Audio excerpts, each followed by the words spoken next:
guys, live post-game reaction show here coming at you at the HawksZone Rundown. We told you guys last previous show we're either going to be in a good mood or a bad mood, man. But settle down a little bit here. But there's a lot to talk about, man.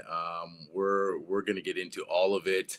But before we do, guys, if you've been watching the channel and you haven't had a chance to do so yet, go down, hit the sub button, subscribe to the channel, share the videos, hit the like button, and hit the notification button so you know when future shows are coming up, like this one live, coming at you right after the game.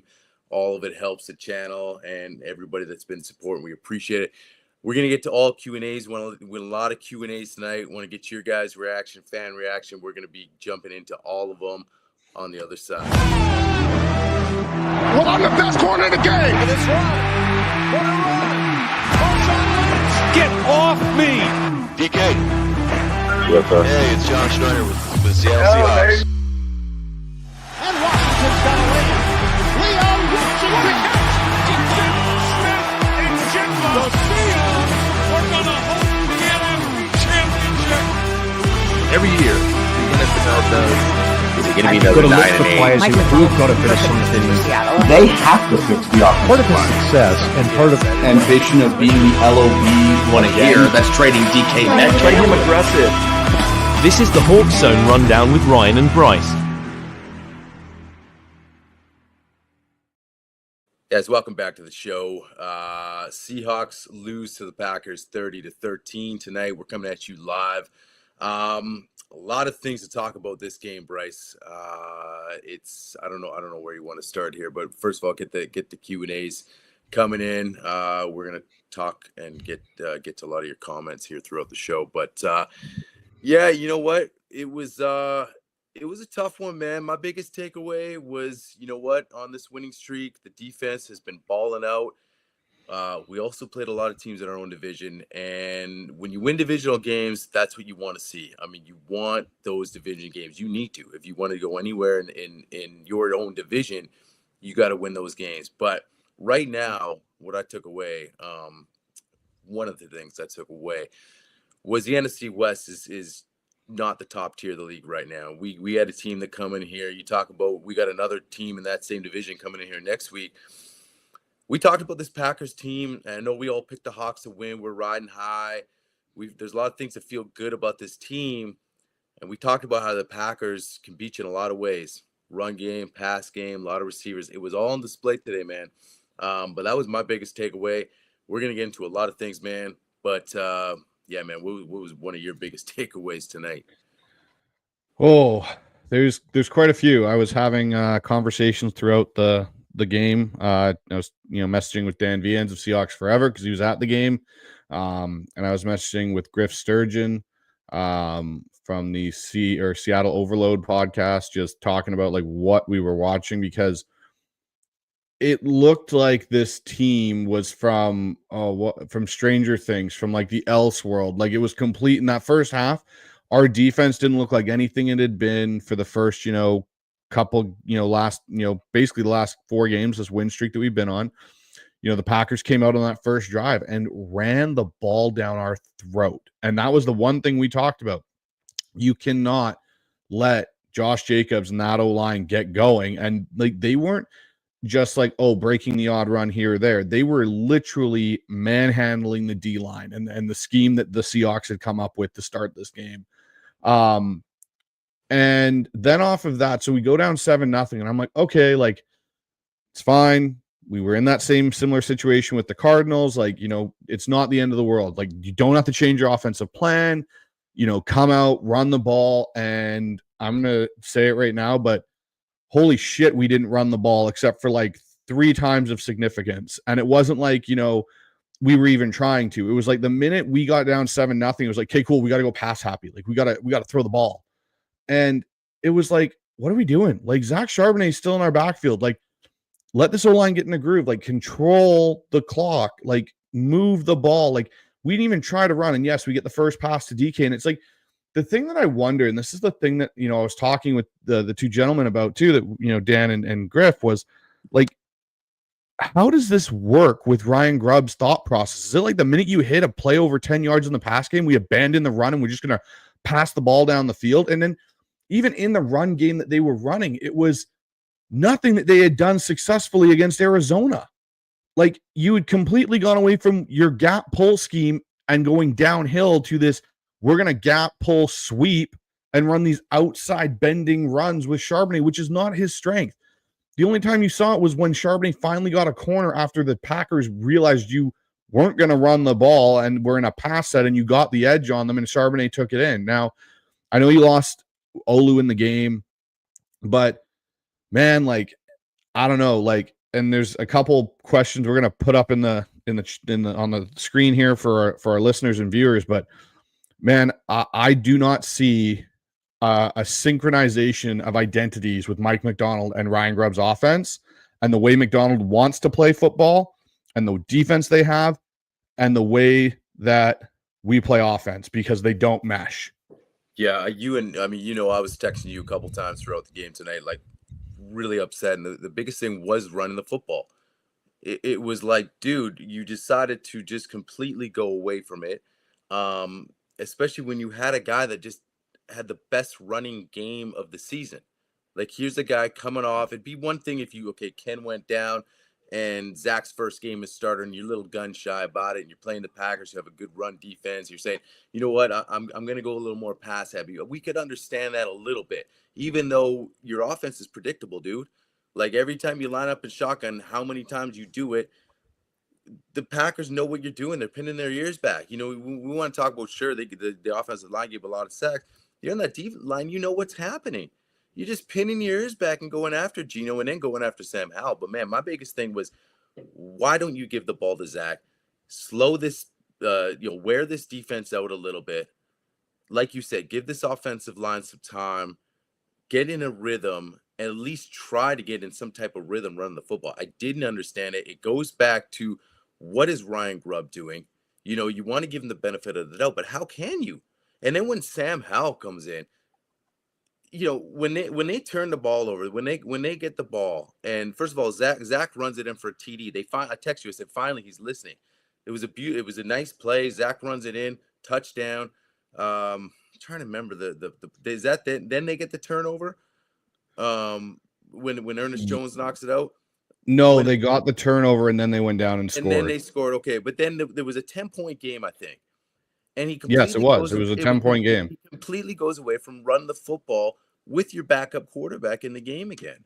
So, to me, it makes no sense. Usually when you get a backup come in, you're going to go a lot more run heavy. And the game was in reach. You had a ton of time on the clock, so time wasn't a factor. It made no sense to me. And it goes back to, like you said, the identity of this team plays on both sides of the football. They have to mesh. You can't be, I have an identity on defense, and I don't care what the identity of the offense is. Like we talk about in the Legion of Boom days. Yes, there's a Legion of Boom, but then there was also Marshawn Lynch of that running game. And that's what got that offense going. You have to, I'm not saying you're going to have beast mode come through this door, but you have backs in this team. So if you're going to have a completely different philosophy, I don't see how this thing works with Ryan Grubb. I just don't. I don't see it. I thought by now, and especially last week, okay, now we talked about it. The checkdowns were there, some creativity when they brought in that power package and they jet sweep. You didn't see any of that today, and it was frustrating, man. DK Metcalf, nothing. You know, a few catches, you know, for short gains. Even the guys on TV were like, you got to mix it up. You got to have some balance here. You know, all of a sudden, remember we talked about it, like DK heavy at the beginning of the year. Now they're force feeding JSN. Like there's got to be a balance, dude. You have three guys. Lockett finally gets a touch. There was no balance. It was just frustrating to watch this offense again. And the frustrating thing is, you and I talked about it. This defense is going to take some bumps. So yeah, they gave up. They didn't wake up in the first half, first whatever. But then you text me throughout the game, say, hey, this run team, and I agreed. But again, it started to come alive again. You can't get down 14-0 and be like, oh shit, like we might lose this game because you have no offense. That's the frustrating thing, man. So for me, I'm out on Grubb.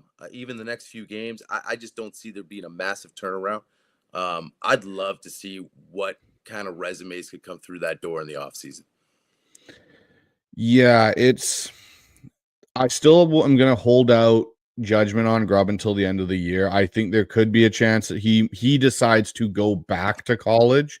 I know Brian Nimhauser on Hawk Blogger in one of his shows recently kind of mentioned like he thought maybe Grubb might decide to go back because he's not having success or the success he wants, and maybe it's just not the transition. And it is a hard transition. That was one thing I was talking with Griff, and for a defense, and this is a point where people, might need to, watch the telecast again.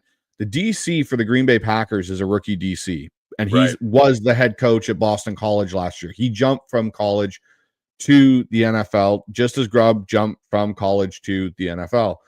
The difference is, though, offenses have a massive advantage, I think, in college football, or I know in college football, than they do in the NFL, due to the hashes, due to how your motion and overloads can work because of the width of the field. And so it creates stresses on zones that you don't get in the NFL. The NFL zones don't get stressed the same way that they do in the college game. You also have a talent gap that's a lot bigger in college, where if you get into a situation where you're playing a team and they've got a freshman out there at corner and you've got a senior, there's 4 years worth of change, and we're talking about like an 18-year-old to a 23-year-old. I think this is one thing me and Griff were kind of talking about, because we kind of got in the conversation, like if they do move on from Grubb, if they do, and I'm not saying they will, but if they do, who do you go to? Because you're restarting. Right. Do you go to, like Kafka or someone with more, who do they call? Who do they bring in to meet, what Mike McDonald wants, if that's what he wants to do? But the one thing that I kind of said was, we all talk about how great the UW offense was last year, or 2 years, for the last 2 years. There's one caveat to that I've started to think about more and more. And I've been in a situation this way myself when I've been on a staff where the head coach had been priorly an offensive coordinator. It was his offense in a lot of ways. You almost, as an OC in that role, make suggestions like, hey, let's go with this. And he has the final say, yes or no, or he will bounce ideas off of you. It's not so much of you actually calling the plays.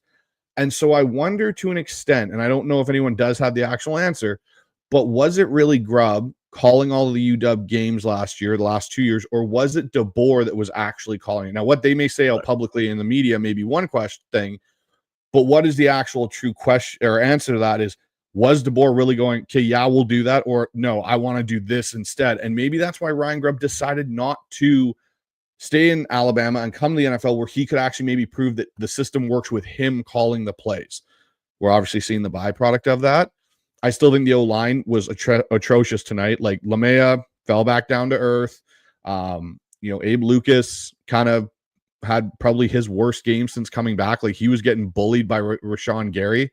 Cross, same issue, but you put him in a weird spot because we started passing the ball. We were in such pass-heavy sets. That's the point, right? Like, that's why I didn't want to put so much on the offensive line, because he just decided not to run the football.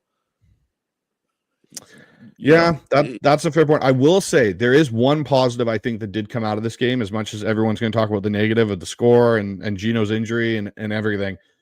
Jalen Sundell, who was someone I was high on, along with Cody Bryant, he looked good coming in as a center. He actually held up. And he gets out there. He gets out there. He was the lead blocker for Charbonnet's touchdown.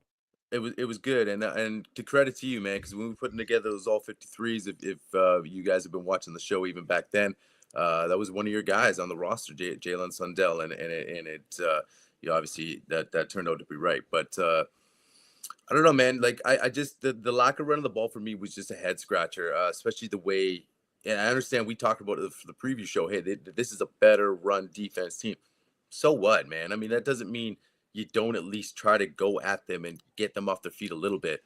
You're gonna say we have a good back here. We have a guy who put up big numbers. I can, even when Kenny Mack had a couple touches, he had some positive yards. I mean, it seems to be the same thing. And you talk about what do you do?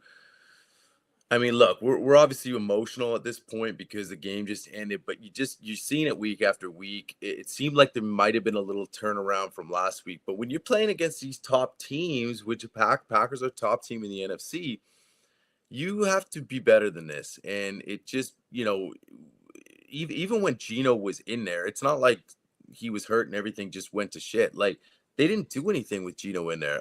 Again, even I think when it was 2nd and 9, and again, they were just outside the red zone and they were lining up shotgun again. I was thinking, look, let's try a run here. Let's try a run, get it to 3rd and manageable.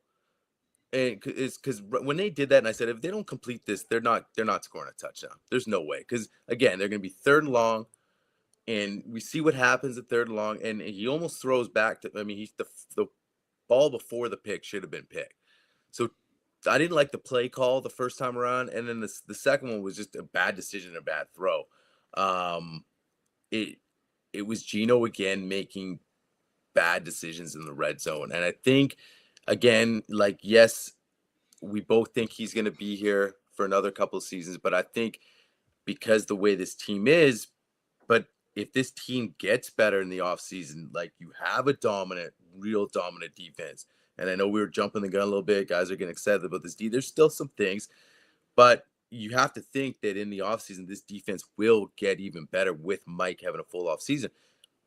Is Geno going to hold you back from being that elite team because of these decision-making moves? Because I can't put these decisions on the offensive line.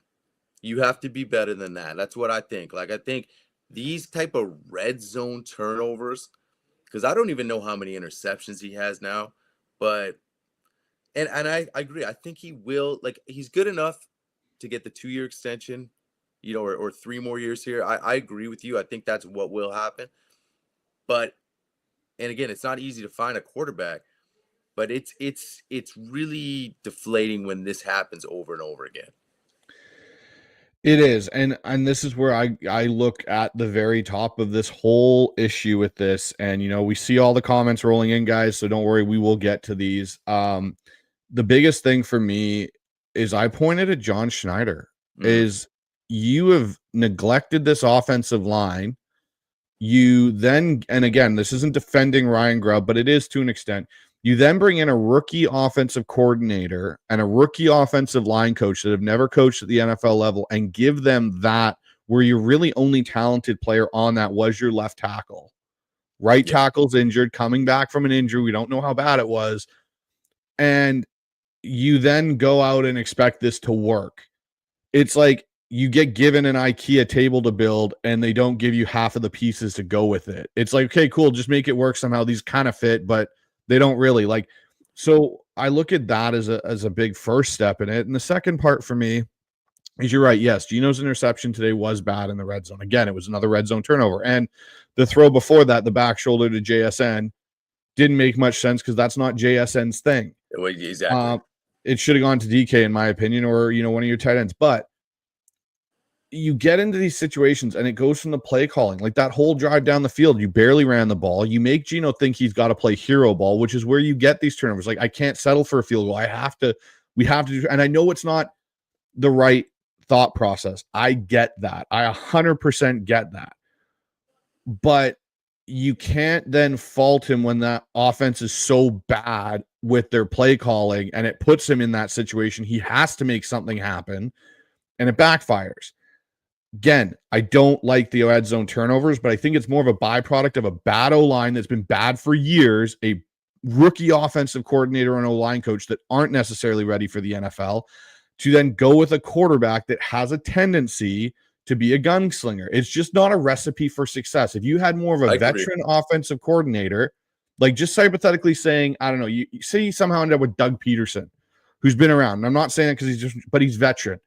He may have some tricks in the bag to deal with that bad O-line better than the rookie OC we've got in Grubb, that then also helps and gives Geno some more options to the answers to the test.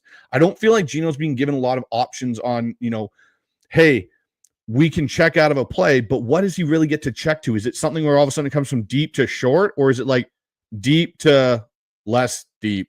And it goes from being 20-yard breaking routes to 15. Like, we're not talking like an actual change of, the whole thing. And so I agree, Geno. I don't fault Geno tonight as much as some people. I fault him for his one pick in the end zone. I say that's a bad throw, bad read. Don't do that. But when you don't have a running game, or your running game isn't even being called, and you're being put in these passing situations with a good D-line, like we even said in our pregame show, the Packers aren't bad. They're a good D-line. Rashawn Gary and those guys are good. Kenny Clark are good. They wreaked havoc on the O-line, and you're putting an O-line that's been a revolving door. You're on your third guard. You're on your backup center. Now your third string center. Mm-hmm. You have a placeholder pylon in Lincoln Tomlinson, and you've got Cross, who's started to struggle now that he's had to fight and deal with, better rushers coming at his side. It's a recipe for disaster if you don't run the ball consistently. I mean, I agree with a lot of your points. I agree. I started it by saying I didn't like some of the play calls there, especially when it was 2nd and 9 there. It just felt like, here we go again, the same old thing.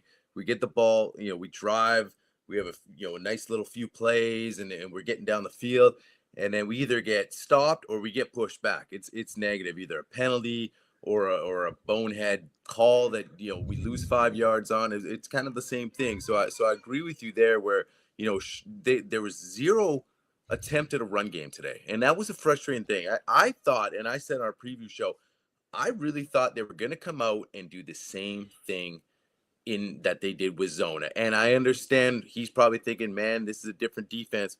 So what? Do it and then adjust. Like, you just had a guy who had your best game running, and this is what you want to do. You want to run the football. We talked about even early in the season when Mike McDonald obviously had the obvious conversation in the offense, like, you need to run the ball. And then they come out against the Niners, and it was like, run, run, run. And we were like, well, Mike, I mean, I don't know if Mike meant it exactly like that. It's almost like, dude, I don't understand for a guy that has been this dynamic in college. And like, to your point, who's really responsible for all those play calls at UW? That starts making you think when you come on. I mean, if a 5th grader to me would do something like that, like call you in the office, hey, we got to run the football more. Oh, okay. Well, let me just make it completely obvious. It's just been really, really frustrating, man. And I agree. It's that recipe you have. You have this gunslinger guy. He tries to say, I can't settle for a field goal. I got to make something happen. And that's where these turnovers in the red zone are happening. But there's no other options right now. There's no run game. There's nothing that we even saw last week. So yeah, man, that's the offense tonight. It was just tough, man. I mean, and I know we had Drew on, and he even said one of his keys was, we got to get off to a quick start, and we don't. Again, we get punched in the gut off the hop. We're down 14-0 against a good team. So again, like you said, now you have a gunslinger and an OC and Ryan Grubb, who is pass happy. What's his thoughts? 14-0. I got to sling it. I got to throw it. But I still think you were so early. Run the football, establish a run. Good teams are doing it. You're deciding not to do it. I'm this is where I get that feeling, like I was saying earlier, that I don't think Grubb necessarily had as much to do with the success at Washington as It's a fair point. People led on to believe, because I think, you look at DeBoer and, that whole, how that functioned and worked, and it just makes me wonder. It makes me have questions about it, and it's something I'd like to see. So, but again, like, if you're going to go off from Grubb, you can't go to another young guy. You have to go to a guy with NFL experience. You have to. So, like, I don't know if they promote Pete's, maybe if Grubb does leave or doesn't come back, or they let him go, whatever the situation ends up being. Do you move on? Or if, because Mike McDonald has kind of said that, he does like Ryan Grubb and likes what he's doing. And I don't know if that's just press play for, to keep everyone kind of calm that there isn't going to be a change yet. Yeah. But if you do keep him, I think there has to be a serious conversation that you bring in a veteran something on offense, like you did Leslie Frazier on defense. Like, you have to bring something in. It'll be an interesting, conversation to kind of have. Let's throw some of these questions real quickly, in here. Just before, I want to say one last thing about the Grubb situation, where you and I were actually excited about him in the offseason because he was that high risk, high reward kind of guy. It's like, here's a brand new guy in the NFL. We don't know what he's got, but we like what he's done at UW. We like what he's done in college. It's exciting. We got these receivers. Like, let's give it a shot. It can't be worse than Shane Waldron, right? And so it was like, I think where we looked at, like, the ceiling is kind of unlimited for him. But that doesn't, but it could also be a low ceiling. We don't know. You coming in, and that's why I like the move. I was like, okay, you know what? Might as well, man. We're starting clean. Give this guy a shot. It's football. Let's see what he can do in the NFL. It hasn't worked out. So I agree with you. If they did keep him, I agree 100%. You got to bring in a vet. But like I said, I would be totally okay. And we've seen what Mike's done on the field. Guys aren't getting the job done on the field. Man, he's not keeping them around. So I look at it like this. Why would he do it? Why would it be any different with the coaching staff? Because it starts from the top. And that offense isn't going to click if his OC isn't doing the job properly. And that's a whole unit. He's been cutting guys here, here and everywhere. We've already seen it. And we're like, whoa, cut Dodson. And now look, right? Good things are happening on that defense, that run defense. Mike seems to have a plan. I think he knows what he wants. I think he knew what he wanted before the season started on the opposite side of the ball. Obviously he doesn't know what Ryan Grubb's going to bring to the table in the NFL. I think he knows now. I mean, I see him, and a lot of fans see this guy as a smart dude. I don't think he's going to mess around, because if Grubb's not having success, Mike doesn't have success. So 4 games. What are we? We're 3 games. 3 games left. 3 games left for Grubb to get it going. We got a tough game coming up, and LA is also going to be a tough game. And I'm sorry, man, it's the NFL. The next 3 games are going to be tough. I mean, they're playoff games, and they're playing. Every game's a must win. So I hope he turns around. I'm not saying, hey, I hope he sits here and just shits the bed and he gets fired. If he shows me something, and I started showing me something in Arizona, but really, I feel like he reverted back. So yeah, man, let's get some Q&As, man. Okay, so let's bring this one in. We'll start from the top with Ian. Ian's always in our chat. Love it. Never should have traded for Sam Howell. Should have signed a veteran QB from free agency. What I'll say about Sam Howell tonight, I know there's going to be a lot of judgment on Sam. We're talking about a guy that hasn't played ball in over a year in a lot of ways, and I know that it looked bad, but the dude hasn't, like, when you're on an NFL practice week and schedule, and even in college, when I was in college and stuff, you're the backup, you're the 2 to 3, you're lucky if you see in total in your entire week maybe 20 reps of the offense. Like, your reps are mainly scout running the other team.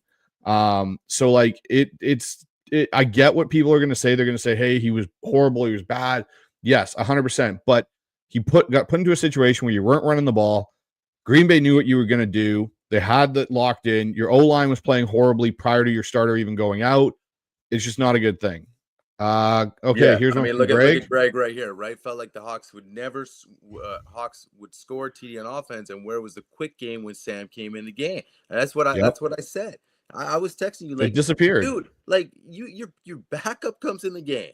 Throw deep. The second time, the second series, he's pinned, and he decided, let's just sit back and throw.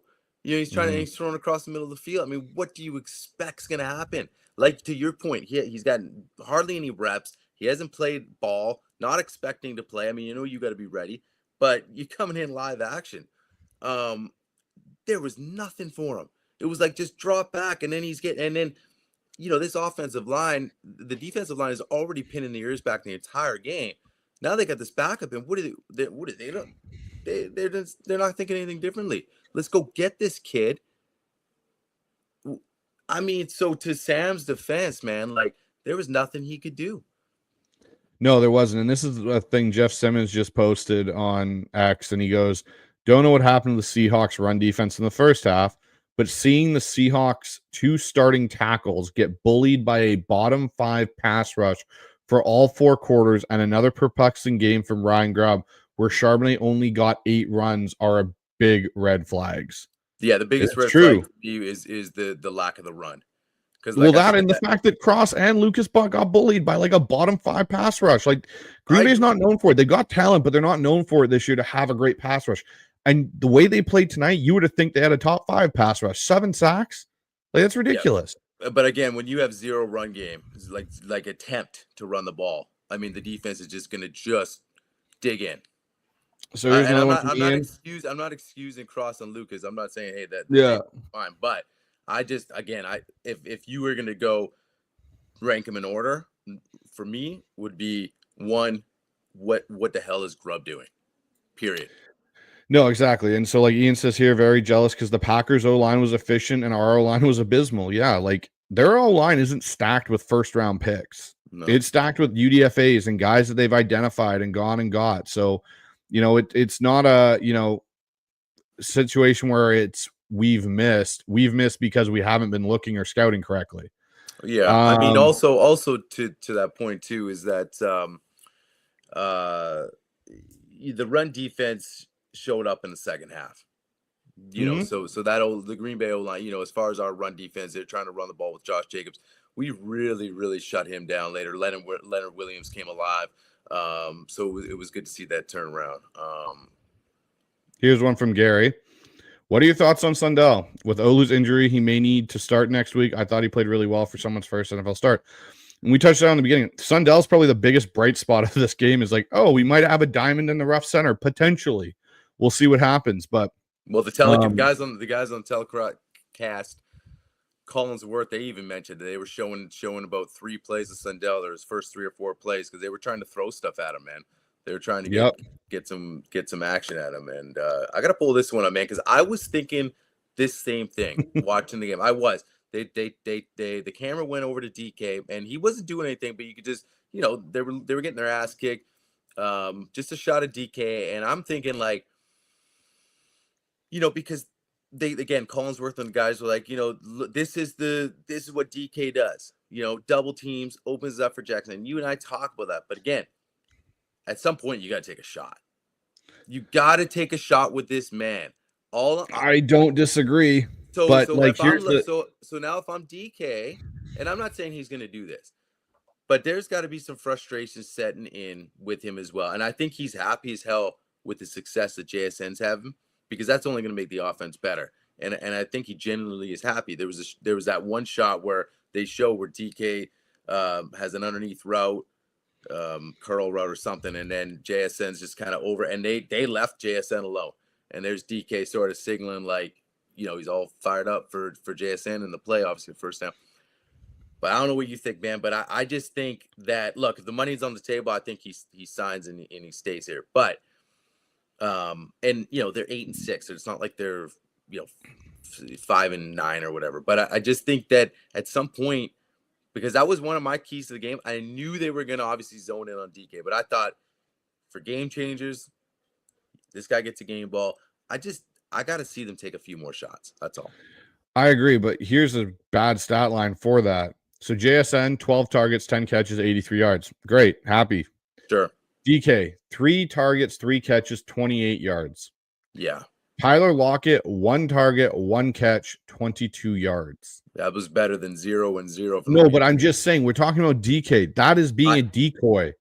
Oh, for sure, dude. I know. Like, Zach Charbonnet had more targets, oddly by 1, and so did Noah Fant. Like, this is where you got to wonder, like, what are we doing with, DK? And, it's going to be, it'll be interesting. Is this just the Grubb lack of experience? Like, because again, people are probably thinking, dude, you got to get JSN involved. And yeah, that chemistry probably started to develop with Gino and JSN. But again, he was so forcing it to DK, and we didn't agree with that either. When you looked at this lineup, you said this should be a more balanced attack, and I feel like it's gone the other way.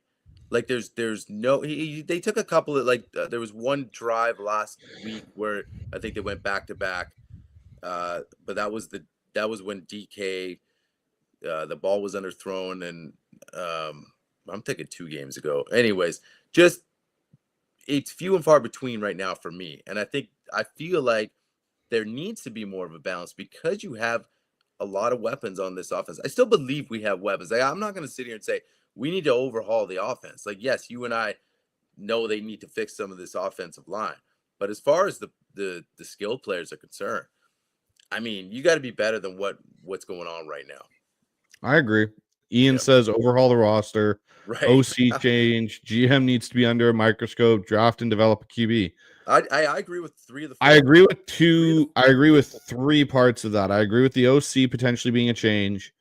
I agree with the GM needs to be under a microscope. I do think John Schneider needs to be under, because if you take away Robertson Harris's trade and Ernest Jones's trade, this was an abysmal, complete, utter failure of an offseason by John Schneider. And acquisitions. yeah. It And was. being under a It was microscope, being under a completely microscope- Yeah, go ahead. garbage. It was completely garbage. Like, what have we brought in? If you take away those two in-season trades, what have we brought in? No, it was terrible. And you and me, by saying he's under a microscope, that's not you and me saying he should be fired. That means No, it under a means you need to microscope start means looking like, at him and be you like, have to now be noticed, because before it was like, oh, it's Pete and John's team. Like, John doesn't really get to make all the final decisions. It's Pete, and John got to kind of hang out like that for a long time, right? And so, dude, you're under a microscope now, man, because what you just mentioned with that roster, and we're not going to sit here and say, well, he never has made a good pickup.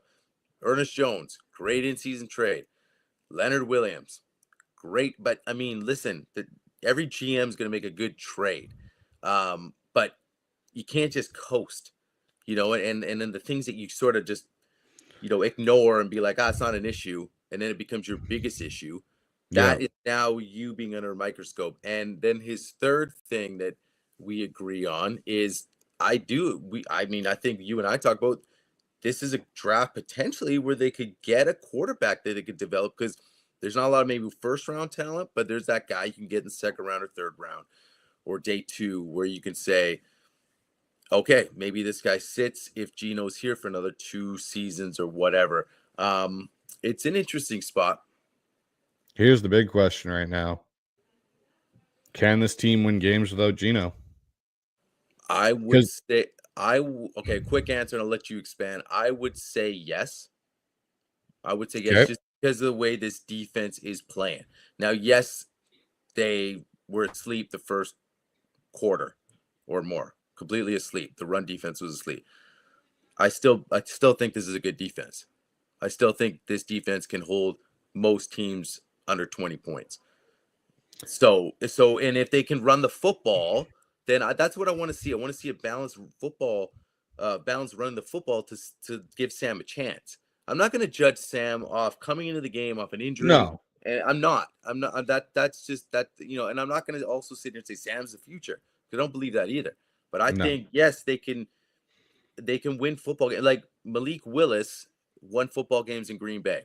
And if you believe the Hawks are close to the Packers, now if you want to judge it off this game, say, what I saw tonight, we are miles away from the Packers. That's fine, and that's fair. But if you think we're like a legit playoff team that has a good defense and a decent run game, then yeah, I think Sam can come in and manage a game and also make some plays. We've seen him make plays in Washington. We saw him come here in our house and put it on us. And I understand our defense wasn't up to par, but he can still play some ball. I agree. And if he gets a week worth of reps, great. But the thing for me with this is when I say, when you look at can this team win games, you've got the Vikings, the Bears, and everyone's going to look past the Bears. I know they are. And everyone's going to think you can't, you're not good enough to look past the team. No, and then you've got the Rams. So say Gino does have a significant injury and he's going to miss the next 2 starts. You have to win one of those games, because if the Rams or Cardinals win out, you're screwed to make the playoffs. You just lost. You got to win the Bears. You got to win one of the 2, because you just lost your tiebreaker with the Packers for a wild card spot. If you had beat the Packers and they had somehow lost a couple more, you would have had the tiebreaker over them to get in. It was a big game, no question about it today. It was a huge game. And that's where, for me, like, I wonder if you can. Like, and that's not because I don't think Sam Howell's a capable quarterback of potentially managing a game to win with this defense, if this defense plays well, but it's going to be a big task if he has to start versus the Vikings. Like, from what Mike McDonald said, the structure and everything's good. So maybe it's a bad bruise to his knee or something, and that's why he couldn't come in, or it was a Charlie horse, something of that nature for Gino, because you're going to need Gino, but it's going to be tough for them to win games, I think, without Gino to make a playoff run potentially, because now they're in that situation. So it'll be an interesting conversation to have on that one. And then the other one that I'll just throw to this before we really dive into these viewer ones is, can this offense compete with playoff teams? Vikings are a playoff team. The Rams are going to be a playoff team. We just saw what happened with the Packers. We can light up a team like the Cardinals, who is on the fringe of being a playoff team. But can this offense really compete? If we get into the playoffs and we have to go to Lambeau, or sorry, not go to, but if we win the division and the Packers are coming back. Yeah. Do we trust this offense to actually be able to put up, like, they put up 30 points. We had a bad first half, but we shut them down the second. Can we score more than 23 points to beat the Packers? Because that's what I'll say it was roughly, because they got their one late touchdown after the game was kind of out of reach at that point with Dobbs' catch. But say 23. Can we honestly put up more than 23 points? Do you believe that we can against these playoff teams? I believe the answer to that is no, because we have shown to not do it. And we've shown that Ryan Grubb continues to just have these weird game plans. I don't believe so. I mean, his refusal to run the football to me is just baffling. So, you know, if what's going to change the next 3 games? It's a really tough spot. I thought we'd compete in this game, and we didn't. I don't understand. I just felt like the team was asleep. But this offense, man, is just the reason why we were on this win streak. The defense was so dominant. Remember, I even mentioned, like, the offense could be a moot point for now for me. Like, not that, you know, it has to get better at some point for this team to take the next step. But to win football games, this defense was rolling, that I felt like even against San Francisco, 16 points. We've been dominating on defense. So to me, it was like, okay, but today you saw a good team come in, the defense struggled a little bit, and the offense didn't pick them up at all. And there was never a chance that they were even going to try. So as a defense now, you got to feel like we got to make every single stop here. And that's hard to do against good teams. So I don't have a lot of faith in this offense. I said before the Cardinals game that I didn't have a lot of faith in this run game because of what's been happening previous games. And then Zach has a game. And then you're like, okay, Zach's going to start. You and I felt good about that with Kenny coming off the bench. And they completely decides to go away with what worked. So I don't get Ryan Grubb. I do not understand it. So I don't have any confidence with him, man. What about you? Like I said, for me, I'm holding out reservation till the end of the year. I made my early declaration after one of the games where I said, you know, I was out, and then I went back and watched a bunch of film. I want to see what they do in the All-22 this week. I'm going to dive into some of that, see what kind of, you know, it looks like, and were there things that were just schematically and conceptually wrong that he was calling. And, you know, but the thing was, is like I said, the problem we have is we're such a throw on early downs team that teams know that we don't change it up and run enough on early downs to really make that kind of balance itself out. I'm just looking at KJR here on their X 93.3, and everyone has their opinion of Hugh Millen and his takes, but he says, and this is what he said on the show, I keep finding myself clenching my teeth at John freaking Schneider. That's the Packers, the team you learned from, the team that went on the road and made you look JV. Yeah.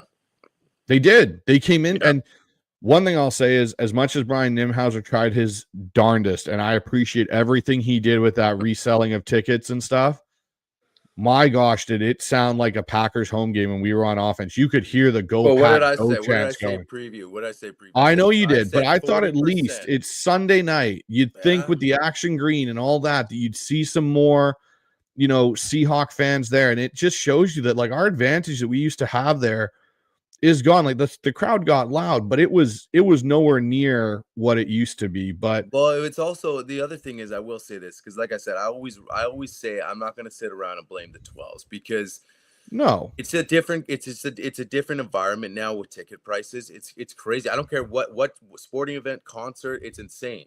I mean, people have been going through the Taylor Swift tours and what those tickets are going for. People are paying $2,000 to sit behind the stage. Like, so if the Packers are coming in, and if people, you know, if people have tickets and they're in the fortunate spot to have these seasons, maybe they've had them for 20 years, and maybe they're trying to pay for things because things are so expensive now. I can't blame people for saying, I can make more money if I sell them to a Packers fan, because they never get to see their team, are going to pay top dollar. To me, that starts from the top again. That's a league-wide issue. So that's why I expect 4%. I get Brian doing his thing. Maybe that's going to help us a percent. But in the whole big picture, you can't blame people for saying, hey, maybe, you know, I need extra money for my kid's college. I need extra money here, there. It's a tough economy, man. So if people can say, hey, I can pay for this, I'm not going to blame people for that. And so for me to stop that, that's a league issue. That's a Ticketmaster thing. That's a resale thing. There's got to be some type of cap with these resale sites, and there isn't. It's highest bidder. So, you know, it's like same with people selling concert tickets. There's no cap. It's a free market. So for me, that won't change, especially with teams that travel like the Packers. You know, that just will never ever change. And because 10 years ago, the resale game wasn't like it is now. No, 100%. Yeah. So Metal Dragon comes in. He goes, I don't think Grubb will be back. Peter comes in. Peter, we love having you in the chat. Yeah. Tough to see how to separate DeBoer and Grubb. Big agree with Ryan on this. Ian comes in and says, yeah, it was more so Kalen DeBoer calling the plays at Washington. And that's what I've started to think myself. Gary comes in with the Packers took control of that game from the first drive. This offense is currently not built to chase the game. The O-line issues are really holding this team back. I think it's a combination, Gary. I think they may not be built to chase games currently, but you do have the talent to do it. And yes, the O-line's a problem, but you know, I don't see Ryan Grubb making this a permanent change for him. I think he's going to end up going back. And, you know, there might even be a calling for him to go back with DeBoer at Alabama because of how things have been there for DeBoer if he makes it through this 1 year at Alabama. Maybe they end up, but here's the caveat with it. And this is not what we haven't discussed is if Grubb leaves, I'm almost certain Scott Huff goes too. So you're looking for an OC and an O-line coach going forward, which some people might not have a problem with, but it's just it was a package deal. And now it's probably going to be, if they leave, it's going to be a package dismissal. Right. Osama, not going to sit on this long, but this is my point about. Agreed. Let's give it time, guys, because, you know, it's fun, guys. We get excited about this defense, but let's save the nicknames for at least. I want to go a whole nother season before we even come up with a nickname. Like, let's see this defense come together from start to finish, and if we're that dominant, you know, then some of the players can go on the radio stations or whatever podcasts and say, hey guys, come up with some names, you know. So that's where I'll leave that. Nice to have some crossover in here. Yeah, you know, Jimmy was in with Dan and me the other day. Jimmy, congratulations, you guys did play a really good game and won. To the other Packer fans in here, I'm going Supersonic. You know what, I agree. Go, you know, you guys played well. Congratulations on the win. You know, Grubb, I'm just looking through here. This one's interesting, Peter. Grubb did Hal wrong having him come in ice cold with that game plan. Agreed. Is that what we talked about it? Like, you didn't do anything to help the kid. Like that usually your backup comes in, especially off an injury. You know, he's not even starting the game. He's like an emergency get in the game. Our starter's done. And then it's just like, usually it's like hand the ball off, you know, some just maybe a quick hitter, whatever. Just get him comfortable, get him in a groove. And instead, it was just like, you know, here come the Packers. I mean, Howell's running for his life. In that one series, I mean, it was just like third and whatever. He was running outside the pocket. There was nothing there. Kind of throws it, and then they did a close up shot in his face, and it's almost like this kid was like, "Man, what is this out here? Like, how to get killed, man?" So yeah, Grubb didn't do any favors, man. Real quickly, I know we didn't. You and I were texting before we get to this one. Maybe this, but talk about, and you and I talked about this about Rick Woolen. Well, it kind of ties into this. Him fitting into the McDonald system, what Mike wants. And you and I said, listen, we get this guy's soft as hell. He's not a tackler, but he's a cover guy. He's 4'2". You're not throwing his way. Packers didn't care. They threw his way all day, and he just looked lost. If you can't hit, and you want to get, and you let guys drag you into the end zone, fine. But anything downfield, anything like that one-on-one, you got to win. And he's showing that he is streaky as hell. I can't see them and Mike McDonald sitting there in the offseason and say, this guy's our long-term future at corner. No. And tonight, again, Reek has his moments. He's a bit of a freak. And so like Tony comes in here. So when looking at the defensive side of the focus is looking for a ball hog linebacker or a cornerback, because the majority of the time they're fast, speedy, handsy, and head on a swivel type guys. I don't know if we're going to be looking for a linebacker that fits that, Tony, but I think there's a good chance that there may be a corner coming in to replace Tariq. I don't think they're going to pay him what Lenore just got down in San Francisco, because tonight, Reek was horrible. He took two awful PI calls, or it might have been Job and him, but the one he took was horrible. The Christian Watson catch where he was turning all the way around and wasn't even near where Watson was when he toe tapped on the sideline.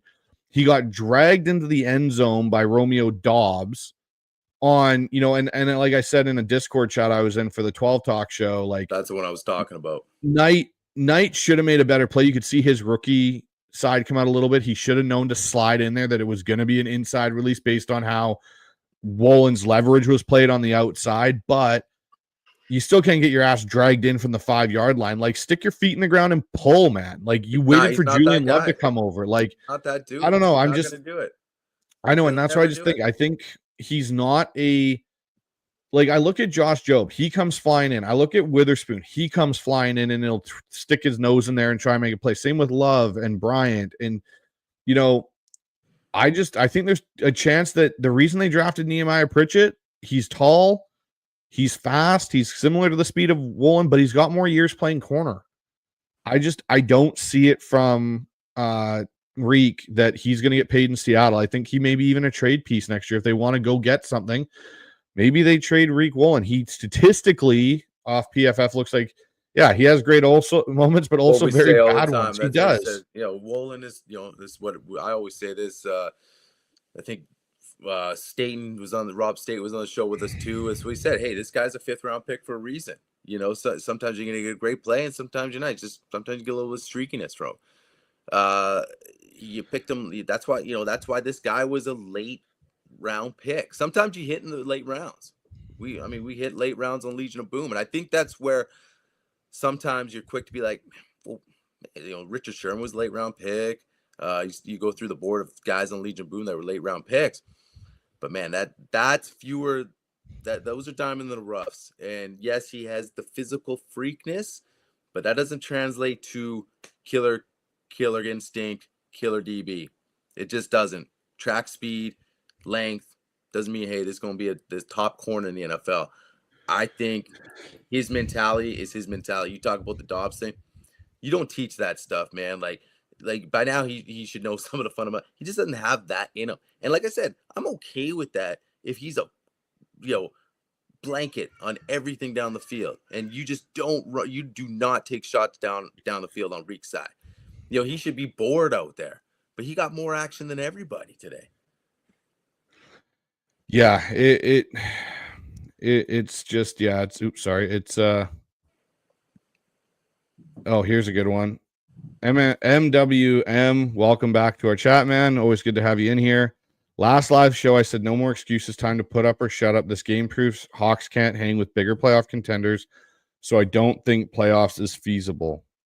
Yeah, you're not wrong. A lot harder. It's going to be interesting down the stretch. You have 2 more playoff teams you're going to potentially face in the Vikings, and I'm sorry, the Vikings defense is a hell of a lot better than Green Bay's. Yeah. And that's what scares me even more. Like, I'm going to be going to the game. I'm going with some close family friends that are huge Viking fans, and I've been trying to say, like, hey, we're gonna give you guys a bit of a game, and then after tonight, I'm going, oh crap, this is not going to look good for us, because if Gino's out and we don't have a proper game plan set up for this to handle a pass rush, then we're in trouble. And I'm not, I don't know.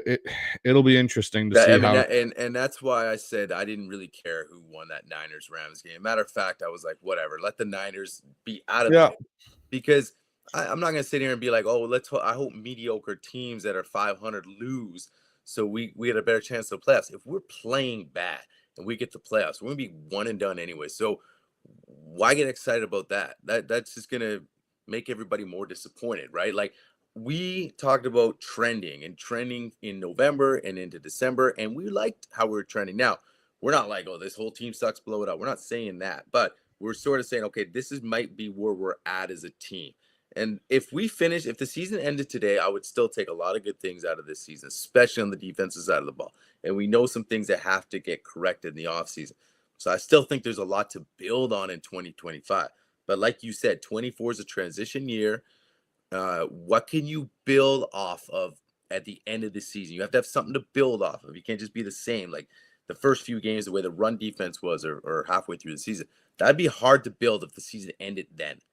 But the way this defense is, there's something to build off. So I'm not looking at like, oh man, the Rams got to lose against the Niners, so we squeak in the playoffs. Look, we still, in a way, control our own destiny, because even though the Rams, if we win out, we play the Rams at the end of the season anyways. So even if they would have lost that game, whatever. If we lose that game in LA, I don't know all the math, but we no matter what, we would have to win. You have to beat the Rams if you want to get in. So I don't care about any of all that other stuff, man. This team needs to just focus on playing and winning football games. None of the other crap. And like you said, it's gonna be a tough game next week. Yeah. Here's another one from Peter. More here. Yeah, you can win with Hal. You can win with Gino. This is Grubb's job. Stefanski won with four QBs last year. This worries me that Grubb cannot find solutions to challenges. No, agreed. Like, you look at Stefanski, he had 4 different guys. He had PJ Walker, who was in here. He had Dorian Thompson. He had Jameis. Or not Jameis, sorry. Who else did he have play for him last year? Deshaun Watson. Yeah. There was one other guy I'm missing, but he was able to keep winning. And this is where Peter's kind of right. Like, I don't see the answers from Grubb. And, no, he doesn't. Neither isn't. It's just I'm stumped a little bit on trying to figure out, and here again, Peter, talking with Tony. Sorry. Yeah, sorry. No, it's all good. Okay, so real quickly on this one, I mean, I just don't want to go on about this, but the reason, and I think that they're saying this is because of this offense. I mean, you're down 14-0. It feels like it's like a 28-0 game. Like there's no like, let's get back in this game. And it showed. And that's what bugged me a lot about it was, even when you're down 14-0 in the first quarter, we're talking about here. Run the ball. You can still run the football, still control the clock, still try and establish something. Even at 2 scores when they were down 10 points in the fourth, you could still run the football. It wasn't it's a 2-score game with 10 minutes? It's a ton of time. Run the football. And what does he do? He doesn't run it. I think Howell got sacked. That takes off just as much time. Exactly. So just run it. It's not like you got this clean pocket. And I'm going to be. And there's incompletion, so the clock stops, right? It's like. Here's the thing, too. When you run the ball, your screen game to your running backs works because the D-line doesn't come. The reason Gino got hurt was because your screen game doesn't work because you don't run. They're connected. Gino gets hit because there's 3 guys around Gino closer than they should be on a screen, and he has to jump, throw, and then gets his legs taken out from underneath him. And like Amy says, it just made no sense that when Hal went in, they didn't run the ball more to everybody help was him out. Everyone's thinking the same thing. Like you and me touched on it. Everybody's thinking the same thing. Like you just were, and you text me, they're just throwing him into the wolves for whatever reason. Like, was he trying to prove a point? I don't get it. To me, it just seems like, I understand this guy's first year in the NFL, but I expect a lot more. Just kind of 101 stuff. It's when you got everybody chiming in and be like, man, that was weird when Howell comes in the game. That's unexpected. And it's not like an unexpected way of like, whoa, he just threw me off guard and he did, and this offense was just ripping and running. Like, no, like unexpected, like boneheaded, stupid. And then, like you said, thrown to the wolves, and here come the Packers just pounding him. I'm surprised he didn't get hurt, dude. Yeah, no kidding. But so Brian Smith comes in here and says Grubb ain't the problem. I mean, he's a big part of the problem. I mean, there's got to be some elaboration on that. Well, he goes, and then Brian comes back in with personnel is the problem. I would say your personnel issue here, Brian, is the O-line. You're right. There's that. That's probably it. But your skill positions are definitely not the problem.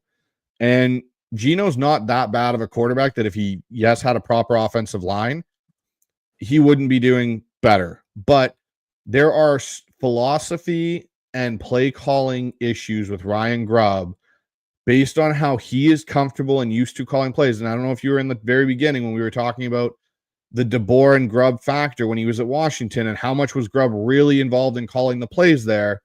That's where you're going to get that question on whether or not Grubb's the guy. And I don't know if it's going to be a who's all to blame for it situation at the season's end, but I think Grubb owns as much of that as Scott Huff owns it. And I put a lot of it on John Schneider because when we had our interview with Greg Bell, and I really suggest people go back and watch that. It was a couple shows ago on our YouTube page and in our audio platforms as well. Greg talks about how Mike Macdonald didn't really have a big say on who got hired and so on. He does say that, Grubb is liked, but I don't know how much that's going to keep going if this doesn't mesh, because there's a philosophical issue between how Mike Macdonald wants to play defense and the type of offense that goes with that. Yeah. You look at the NFC North and you look at the Steelers, for example. I know they lost to Philadelphia, but Mike Tomlin has an identity for that team and for that defense. Always has. And it's smash mouth defense. And then their offense, yes, they threw the ball a lot at points with Big Ben and the receivers, but they still had a running game. They still were able to establish it, and it's just not there. And that's to my point, and your point is that it's one. This identity is one. It's not, I have my identity. I'm the head coach, and yeah, I'm a defensive head coach. Mike Macdonald's the head coach of the football team. His identity is the Seattle Seahawks, right? So it has to be one.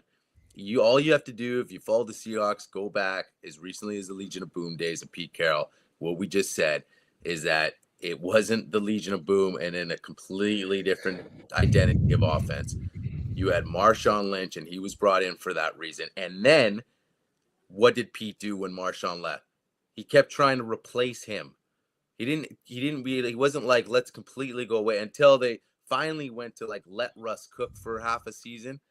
But before that was like, here's Thomas Rawls, and then Eddie Lacy. I mean, they tried this. They want to do the same thing, and then Chris Carson. That same style of run the ball. That was Pete. That was the identity, and he was a defensive coach. So it's going to be an interesting offseason, guys. It really is. It's going to be one of those things.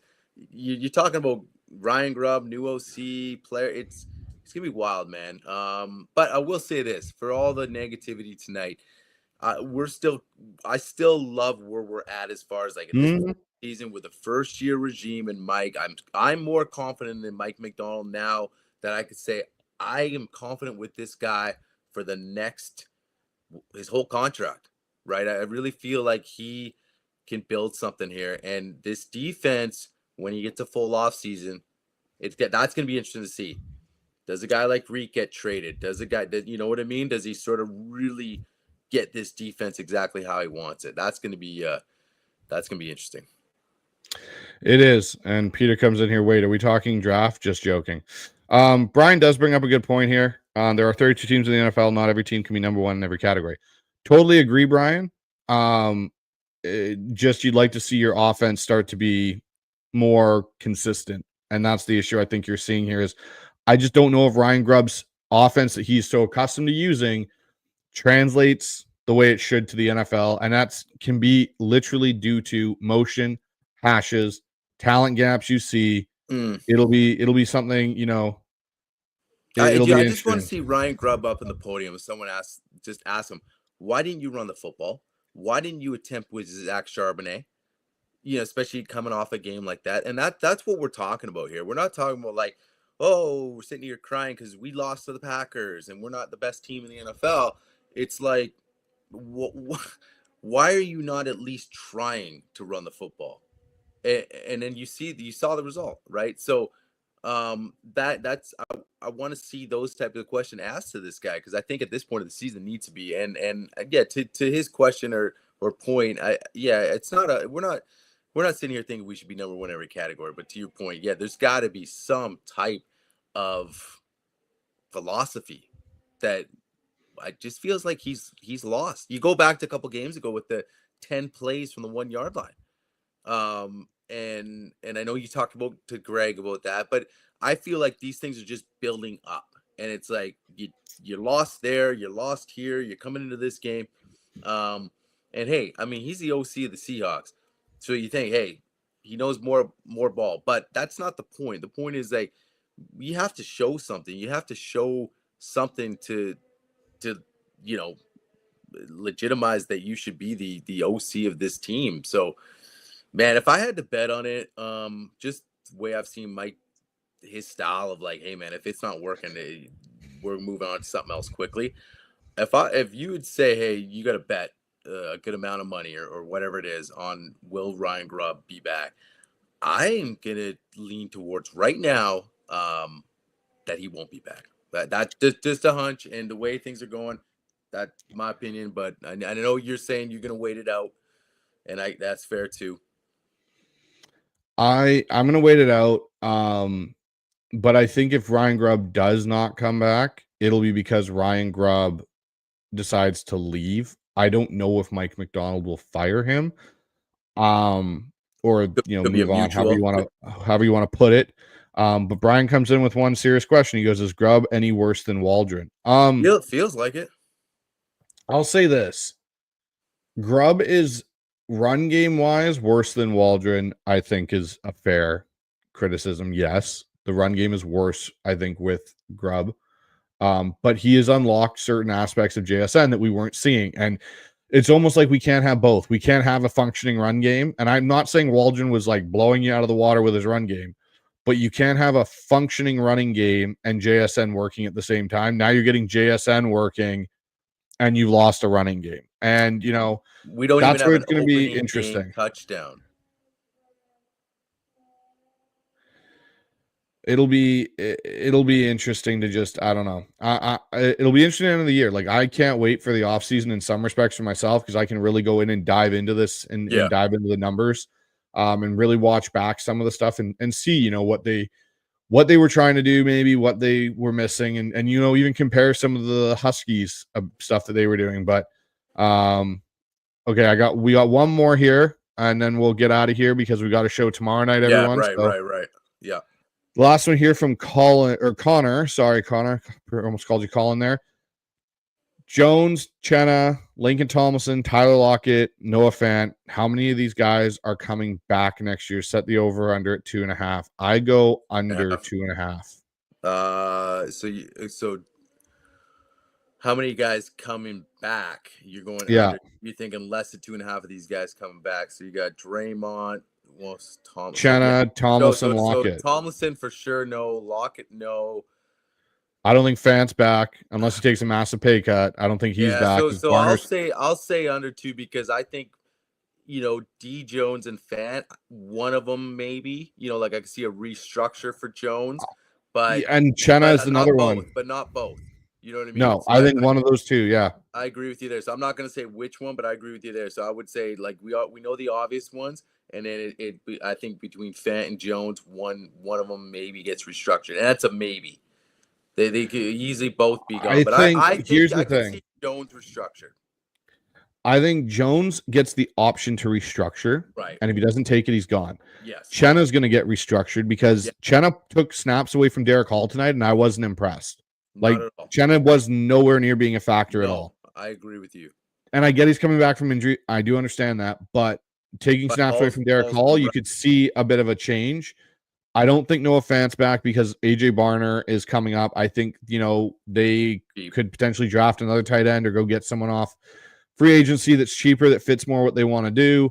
Tyler's probably going to retire, and they're not going to bring back Lincoln Tomlinson. So I really think it comes down to either Jones accepts it, and Jones and Chenna are both going to get restructured this offseason. I think that's what you'll see happen. But that's a great last question, guys. That was really good. So awesome comments, man. Like guys were pouring them in. It was awesome. I know it's a tough loss, emotional. It's like we said, we're either going to be in a bad mood. Sometimes it's in a loss like this, get the raw emotions coming out, man. It's kind of like it's good to see sometimes. Sometimes you need it. It was good to come on here, just kind of express it. So great show. Like Bryce said, we have Mookie coming on tomorrow. Pulse of the Hawks. So that's going to be a good one. Mookie coming in, and then we're going to break this whole thing down for you. So get ready. Live again, guys. 7:30 tomorrow. Bryce, any final words before we get out of here? Final words for me, guys. Go to the HawksZone Rundown website. Check out our stuff that's in there. We got a whole bunch of stuff coming out. Christmas is just around the corner, so we're going to be doing a flash sale in there, so you get some discounts on hats, t-shirts, hoodies, toques, all the stuff you want. Different logos are coming out as well. And yeah, get ready for our Pulse of the Hawks show tomorrow night, 7:30 with Mookie Alexander from Field Goals. We'll break down this and preview the Vikings game coming up next Sunday. That's going to be a lot of fun. So, guys, that's it for us tonight. Go Hawks. Go Hawks.